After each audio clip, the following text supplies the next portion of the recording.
Prevention করতে পারি।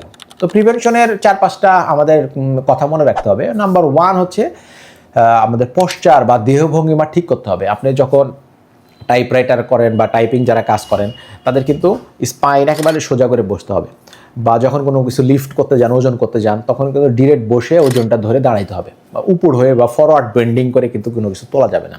তো এই ধরনের পশ্চার বা পশ্চার এডুকেশন এটা কিন্তু আমাদের শিখতে হবে, বা সঠিক দেহভঙ্গি আমাদের এটা জানতে হবে।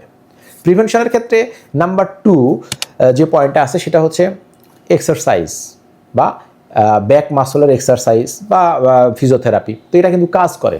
এক্সারসাইজ আসলে কীভাবে কাজ করে, আপনি যখন মুভমেন্ট করবেন বা নড়াচড়া করবেন তখন কিন্তু এই যে ডিস্ক, যে মেরুদণ্ডের মাঝখানে যে ডিস্ক থাকে, এখানে কিন্তু ফ্লুইডের পরিমাণ বাড়ে। তো ফ্লুইডের পরিমাণ বাড়লে আপনার এখানে রেঞ্জ অফ মোশন বলেন বা ছোটোখাটো যে পেইন প্রদাহ থাকে এগুলোও কমে যায়। আবার এক্সারসাইজে যে জয়েন্টগুলোতে প্রদাহ হয় সেখানে নড়াচড়ার কারণে সেখানে ব্লাড সার্কুলেশন বাড়ে, সেক্ষেত্রেও কিন্তু পেন কমে যায়। প্রিভেনশনের আরেকটা গুরুত্বপূর্ণ জিনিস হলো রিস্ক ফ্যাক্টর অ্যাভয়েড করা। যেমন এই কিছু প্রফেশন বা কিছু কাজ আছে যাদের ক্ষেত্রে কোমর ব্যথাটা বেশি হয়, তাহলে এগুলো থেকে অ্যাভয়েড করলে কোমর ব্যথা থেকে আপনি দূরে থাকতে পারেন।